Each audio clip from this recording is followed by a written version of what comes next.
The smallest contestant at the Family Feud studio that Tuesday afternoon weighed barely 30 pounds and carried herself with the careful quietness of someone who had learned not to ask for much. 4-year-old Luna Rodriguez held her mother's hand as they walked through the bright corridors, her oversized dress hanging loose on her tiny frame, carefully altered to hide how much weight she'd lost over the past few months. Her dark eyes, too large for her thin face, took in everything with the hyper-aware attention of a child who had learned that paying attention to adult conversations could mean the difference between eating and going hungry. Maria Rodriguez, Luna's 28-year-old mother, carried everything the family owned in 2 worn grocery bags, a change of clothes for each child, important documents wrapped in plastic, and the letter from the Family Feud producers that had arrived like an answer to prayers she'd been afraid to say out loud. Behind them walked Luna's siblings, Carlos, 8, and Isabella, 6, both old enough to understand that this television appearance might change everything for their family, or at least provide enough prize money to cover rent for a few more months. The Rodriguez family had been selected for Family Feud during one of their better weeks, back when Maria still had her job cleaning offices downtown, and before the landlord's final notice had forced them to choose between electricity and groceries. The audition had taken place 3 months ago, when Luna had been heavier, more energetic, less likely to fall asleep standing up during the long wait times that came with television production. Now walking through the studio hallways, Maria watched her youngest daughter with the constant anxiety that had become her default emotional state. Luna moved carefully, conserving energy in the way that children do when they've learned their bodies don't have much fuel to spare. She didn't run ahead or ask to be carried or display any of the typical behavior of a 4-year-old in an exciting new environment. Instead, she stayed close to her mother, one small hand pressed against her stomach in a gesture that had become habitual. In the Family Feud green room, the contrast between Luna and her siblings became more apparent. Carlos and Isabella, while thin themselves, still possessed the restless energy of children who had enough nutrition to fuel normal activity levels. They explored the space with curiosity, examining the snack table, and excitedly discussing the questions they might be asked on television. Luna, meanwhile, sat in her chair with the stillness of someone conserving strength, watching her siblings with the kind of fond attention that suggested she'd gotten used to experiencing childhood vicariously through their more active participation. The snack table presented a particular challenge for the Rodriguez family. Standard television production hospitality included an array of food designed to keep contestants comfortable during long filming days. Sandwiches, fruit, cookies, and drinks. Maria had quietly instructed her children to eat something. But she'd also taught them to be careful, to not appear too eager, to take only what was appropriate. The last thing she wanted was for anyone to realize how desperately her family needed even this basic provision of food. Luna approached the snack table with the practiced restraint of someone who had learned that taking too much might mean there wasn't enough for others. She selected a small apple and returned to her seat, eating it slowly, making each bite last as long as possible. Carlos and Isabella followed her lead, taking modest portions despite their obvious hunger, all 3 children demonstrating the kind of self-regulation that shouldn't be necessary in a television studio. Green room. Steve Harvey approached the Rodriguez family during the pre-show introductions with his characteristic warmth, but something about Luna immediately caught his attention. In decades of hosting, Steve had developed an eye for reading families, and there was something about this 4-year-old that triggered every protective instinct he possessed. Maybe it was how small she seemed compared to other children her age, or the way she held herself with a carefulness that suggested physical fragility, or maybe it was the way her siblings automatically positioned themselves slightly in front of her, as if they'd learned to shield her from too much attention. "Well, hello there, beautiful," Steve said, kneeling down to Luna's level with the gentle respect he showed all the children who appeared on his show. "What's your name, sweetheart?" "Luna," she replied, in a voice so soft that Steve had to lean closer to hear her properly. Her Spanish accent was slight but noticeable, and she spoke with the careful pronunciation of someone who'd been taught to speak clearly, even when she was tired. "Luna, that's a beautiful name. Like the moon," Steve said with genuine warmth. "How old are you, Luna?" "4," she said, holding up 4 fingers in a gesture that seemed to require more effort than it should. "I'm 4.5. Steve noticed how thin her fingers were, how the gesture seemed to tire her slightly. Something about Luna's energy level, the way she moved and spoke, reminded him uncomfortably of his own grandmother during her final illness, when every movement had required careful conservation of limited strength. 4.5, Steve repeated, smiling but mentally noting details that troubled him. That's a very important age. Tell me, Luna, what do you like to do for fun? Luna paused, considering the question with the seriousness of someone much older. When she answered, her voice carried a weariness that seemed impossible for someone her age. I like to help my mama, she said simply. And I like to make sure Carlos and Isabella have what they need. The Family Feud game began with the Rodriguez family competing against the Patterson family from Tennessee. And from the opening moments, Steve found himself watching Luna more than managing the usual flow of competition. She stood at the family podium on a small step stool that had been provided to help her reach the buzzer, but even with the accommodation, she had to stretch to make contact. Her movements were careful and deliberate, lacking the quick reflexes and boundless energy that most 4-year-olds brought to television appearances. During the first round, when Luna's turn came to buzz in, she moved with visible concentration, her small hand reaching for the buzzer with the kind of focused effort that suggested the action required more energy than she had readily available. When she successfully answered a question about things found in a kitchen with plates, her response was correct, but delivered with a quiet determination rather than the excitement most children displayed when they scored points for their family. Steve noticed that Luna's siblings consistently tried to position themselves to help her, Carlos occasionally steadying her when she swayed slightly, Isabella quietly encouraging her between questions. Their protective behavior suggested this was a family that had learned to work together to compensate for Luna's physical limitations, though none of them had explicitly acknowledged what those limitations might be. The game progressed through 3 rounds, with the Rodriguez family holding their own against their competitors, but Steve found himself increasingly concerned about Luna's stamina. She was clearly trying her best to participate, but her energy level was noticeably lower than what he'd come to expect from preschool-aged contestants. During commercial breaks, she remained still rather than running around or exploring the studio, conserving whatever strength she had for the moments when the cameras were rolling. During the commercial break before the final round, Steve watched Luna lean heavily against the family podium, her small hand pressed firmly against her stomach. The gesture was becoming more frequent, and he'd begun to recognize it as something more than nervous energy or typical childhood fidgeting. Luna was clearly uncomfortable, but she was working hard to hide her discomfort from the adults around her. Maria Rodriguez kept a close eye on her youngest daughter, occasionally kneeling down to whisper questions that Luna answered with small nods or shakes of her head. Steve couldn't hear the conversation, but the body language suggested a mother monitoring a child's condition, checking in about pain levels or energy reserves in the way that parents of chronically ill children learn to do. The most troubling detail Steve observed was Luna's relationship with food. When production assistants offered snacks during the break, Luna looked to her mother for permission before accepting anything, and even then, she took only small amounts. When Carlos reached for a second cookie, Luna quietly pushed her own cookie toward him. A gesture so automatic it seemed unconscious. The exchange happened quickly, but Steve caught it, and something about a 4-year-old giving away food to ensure her older brother had enough triggered every alarm bell in his experience with families in crisis. The final round arrived with the Rodriguez family trailing slightly, but still in contention for the grand prize. The question was designed to be accessible to contestants of all ages, the kind of prompt that usually generated relatable, heartwarming answers that made for good television moments. We asked 100 people, Steve announced with his signature enthusiasm, "What do you love to eat for dinner?" It was Luna's turn.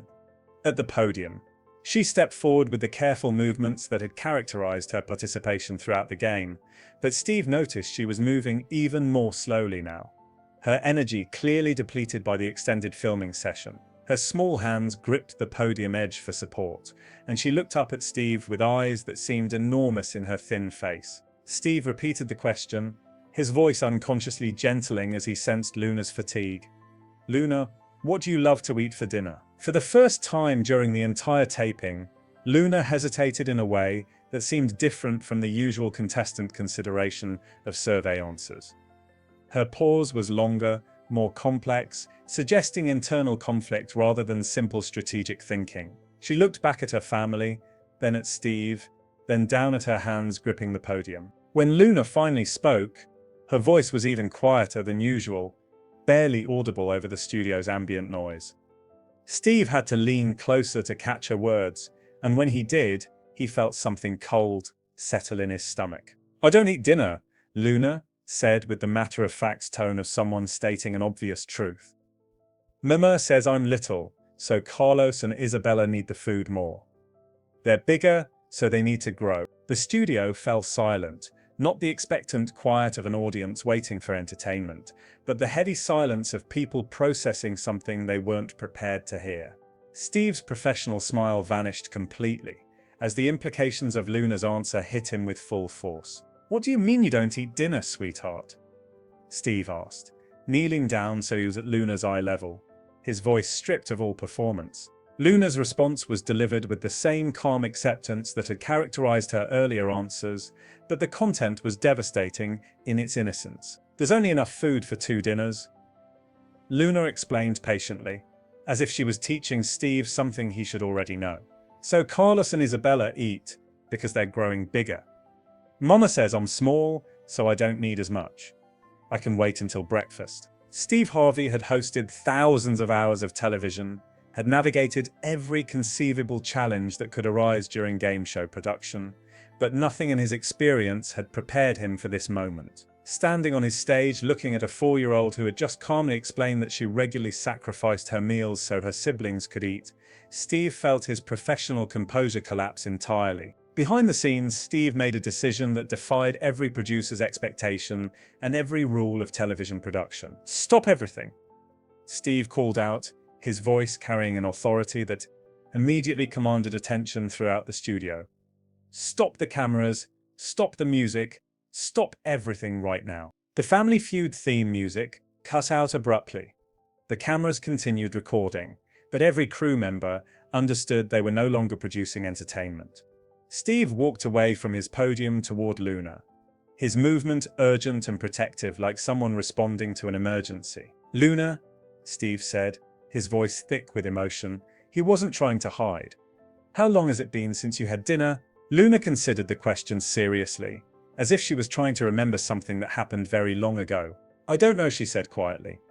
"Maybe since before Mama lost her job?